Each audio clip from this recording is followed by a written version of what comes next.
नमस्कार।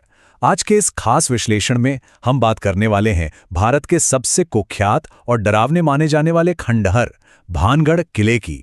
हम उन खौफनाक मिथकों को डिकोड करेंगे और देखेंगे कि आखिर इन डरावनी कहानियों के पीछे की असली और दिलचस्प सच्चाई क्या है।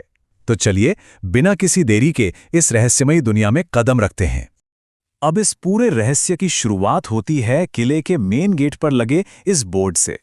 ये कोई आम चेतावनी नहीं है, ये आर्कियोलॉजिकल सर्वे ऑफ इंडिया यानी ASI का ऑफिशियल बोर्ड है, जिस पर साफ लिखा है कि सूर्यास्त के बाद प्रवेश वर्जित है। और यही वो बात है जिसे लोग इस बात का पक्का सबूत मान लेते हैं कि भाई सूरज ढलते ही यहाँ कुछ ऐसा होता है जो इंसानों के लिए जानलेवा है, एक ऐसा परलौकिक खतरा जो अंधेरा होते ही जाग उठता है। अब ये बात हमारे सामने एक बहुत ही दिलचस्प और बड़ा सवाल खड़ा कर देती है।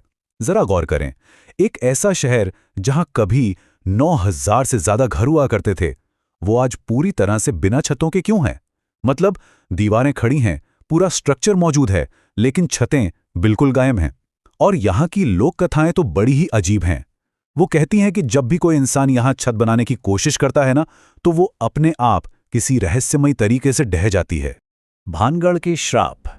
तो आखिर इस बेइंतहा खौफ की असली वजह क्या है?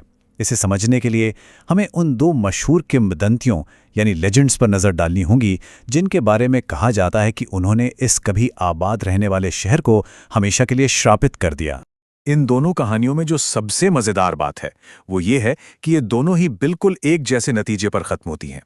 एक तरफ है बाबा बालूनाथ की कहानी। उन्होंने शर्त रखी थी कि महल की छाया उनके घर पर कभी नहीं पड़नी चाहिए, लेकिन 7 मंजिला महल बना और वो शर्त टूट गई। दूसरी तरफ तांत्रिक सिंघिया की कहानी है। उसने राजकुमारी रत्नावती को पाने के लिए काले जादू का इस्तेमाल किया, लेकिन दांव उल्टा पड़ गया और वो एक भारी पत्थर के नीचे कुचलकर मारा गया। मरते मरते उसने पूरे शहर को श्राप दे दिया। दोनों ही कहानियों का एंड एक ही है, एक भयानक जादुई श्राप और ऐसी भटकती आत्माएं जिन्हें कभी शांति नहीं मिल सकती। पैरानॉर्मल दावे और डरावने अनुभव। चलिए अब जरा उन दावों की बात करते हैं जो अक्सर यहाँ आने वाले टूरिस्ट और लोकल लोग करते हैं।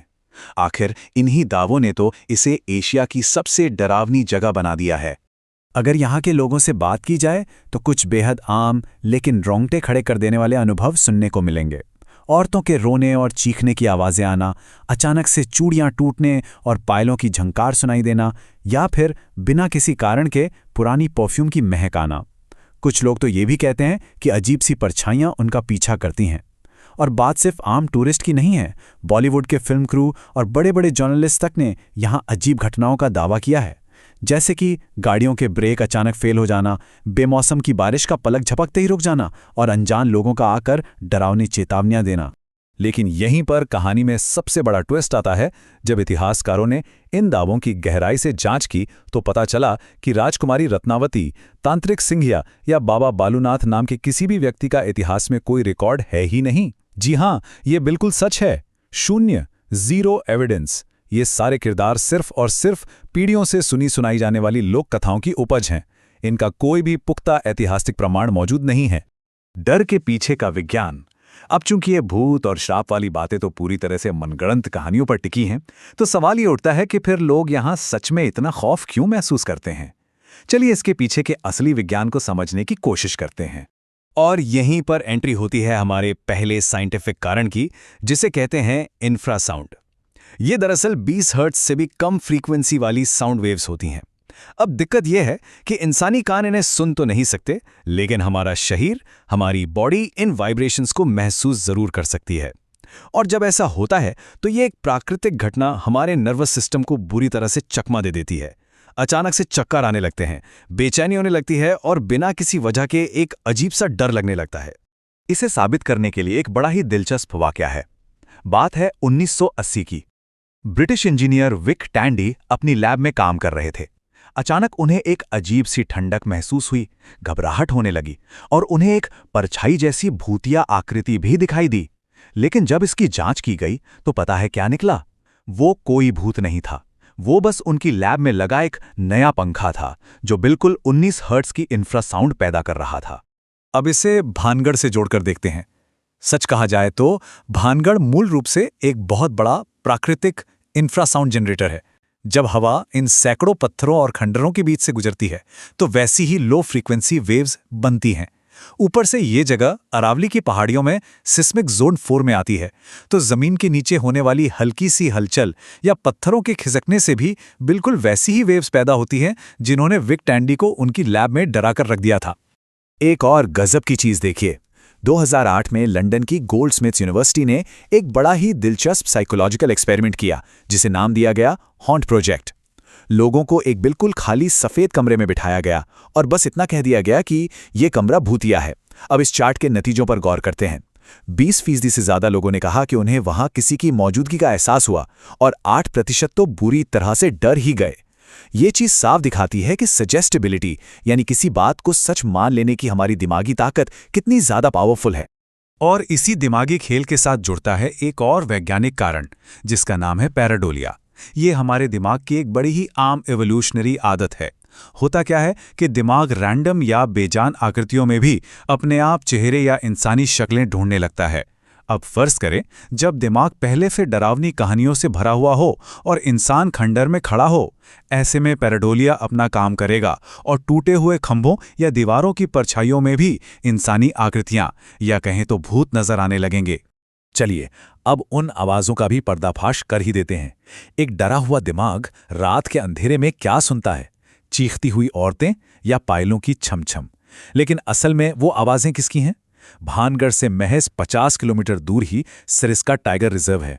रात के वक्त वहां से लकड़बग्घे, तेंदुए और बंदर अक्सर इन खंडरों में आ धमकते हैं और उनकी आवाजें इन खाली दीवारों से टकराकर बड़ी ही खौफनाक लगती हैं। तो देखा जाए तो एएसआई ने जो रात में एंट्री बैन की है ना, उसकी असली वजह भूत नहीं बल्कि ये खतरनाक जंगली जानवर हैं। बर्बादी का असली कारण? तो अब जब सारे सुपरनैचुरल दावों की पोल खुल चुकी है तो आखिर में ये भी तो जानना होगा कि वो कौन सी असल ऐतिहासिक घटना थी जिसने 9000 घरों वाले इस आलीशान शहर को एक खंडहर में बदल दिया। अगर हम इतिहास के पन्नों को पलटें तो टाइमलाइन कुछ इस तरह है। 1573 में राजा भगवंत दास ने इसे बनवाया।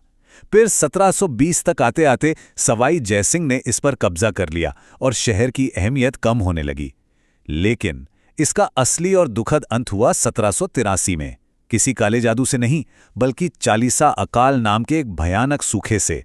एल नीनो की वजह से आए इस भयंकर अकाल ने सब कुछ तबाह कर दिया। जब पीने को पानी और खाने को अन्न ही नहीं बचा तो लोगों के लिए जिंदा रहना नामुमकिन हो गया और उन्हें मजबूरन हमेशा हमेशा के लिए अपना घर छोड़ना पड़ा। भूतिया कहानियां हमें क्यों पसंद है? अब ये सवाल उठता है कि जब सच्चाई एक आम लेकिन बेहद दुखद अकाल की है तो हम सब आज भी उन दुष्ट तांत्रिकों और श्रापित राजकुमारियों की कहानियों को क्यों सच मानते हैं? इसका जवाब सीधा सा है, इंसानी फितरत। पहली बात है मनोवैज्ञानिक सुकून। एक रैंडम प्राकृतिक आपदा के मुकाबले हमारा दिमाग एक ऐसी कहानी सुनना ज्यादा पसंद करता है जिसमें कोई प्रॉपर विलेन हो, कोई ऐसा जिस पर सारा इल्जाम डाला जा सके। दूसरी वजह है वहां की लोकल इकोनॉमी।